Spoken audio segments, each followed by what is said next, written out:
Today is a pretty big day for mobile gaming. After months of hype and anticipation, Call of Duty Mobile has launched on both iOS and Android. I did play a little during the beta, but needing to use VPN was restrictive. Now that it's gone live though, I've been playing a decent whack of it, and I'm here to give my first impressions. Ahoy, Captain Benzie here, coming at you with a video examining day 1 of Call of Duty Mobile. Before we dive in, huge thanks and a shout out to my crew on Patreon who keep this channel going. If you want to support this channel, come join us on Patreon using the link on the bottom of the screen and in the description, or alternatively, letting the ads play out on any of my videos really helps too. Now, Call of Duty Mobile has actually really surprised me. In years of console and PC gaming, I have never had even a passing interest in the Call of Duty series. I'll admit that, but for some reason, I've been super hyped about the mobile version. I genuinely believe that this game will change the face of mobile esports, and it's likely to bring some real support for mobile gaming as a whole, drawing in players who otherwise wouldn't usually touch mobile games. So, is it any good? Well, on firing up the game, you're given the usual choice of which social media accounts you wish to sign in with, and oh, wait, that's not true. For some absolutely insane reason, Activision and Tencent have opted to let you only link your account to Facebook. Now, if like me, you don't have an account with Facebook, for whatever reason, this leaves you open to losing all of your progress and data if something happens to your phone. There is no excuse for this. The game has been in beta long enough, and every other Tencent game, like PUBG Mobile and Chest Rush, all contain multiple login options. To not even have a Google Play sign-in is just ridiculous. Sorry, I don't want to be forced into having a Facebook account, and that's a really bad start to the experience for me. I know some of you are going to be thinking that I'm overreacting on this a little bit, but I have a very good personal reason for not having Facebook. Now, I run the risk of losing any purchases and progress should something happen to my phone. I do get the feeling that this is Activision wanting to rinse players of all their Facebook details for marketing purposes. I can genuinely think of no other reason why even Google Play as a sign-in option would be missing. Oh well, anyway, whatever, let's move on and look at the game itself. Because beyond this, the main game is fluid and well presented. The graphics are astonishing for a mobile game, with the usual sliders to tone it down for older devices if that's what you have. On the Razer Phone 2 though, it is buttery smooth and runs at full specs with no noticeable slowdown. In a twitchy FPS game, consistent high frame rate is important after all. There's also a good whack of content right out of the gate here. Several different game modes from Deathmatch to Dominion with an absolute mountain of weaponry to unlock. The more you progress with each weapon, the more you unlock different mods for them.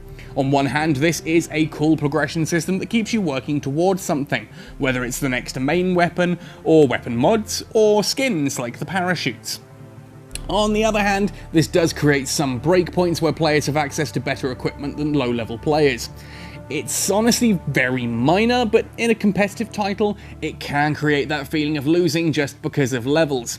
That said, it's a system that I'm told has existed in Call of Duty multiplayer for a long time, so it's not something that I anticipate a lot of people will complain about.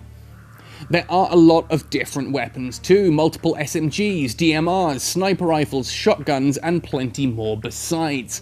Then there are all the additional sidearms, grenades, and other fun toys to use.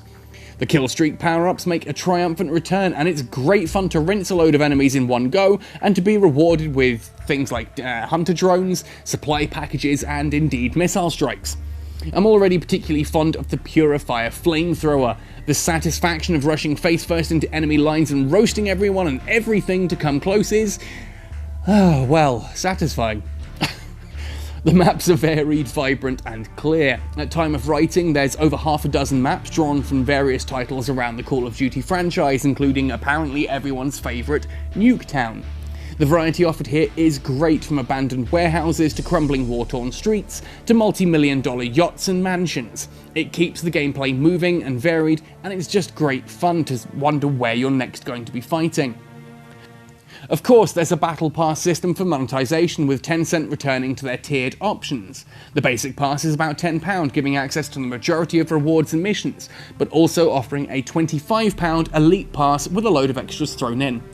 Now, I personally have no issue with this or with the pricing, that's fairly standard as it goes, but I do find it telling that Mario Kart Tour was literally a couple of days ago ripped apart for a £5 gold pass, yet the same outlets are utterly silent on this one. Bit of a double standard really, if you ask me, hey. Anyway, matchmaking seems solid too, with it certainly feeling like it's pulling players of a similar skill and level to you.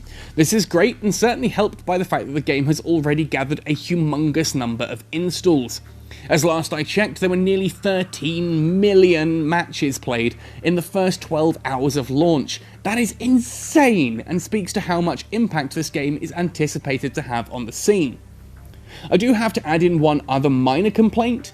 During the beta, it was announced that Call of Duty Mobile would support mobile gaming controllers. I have a Razer Raiju mobile controller, and so I was pretty excited to get to use this. Sadly, as it stands, controller support seems curiously to have been removed.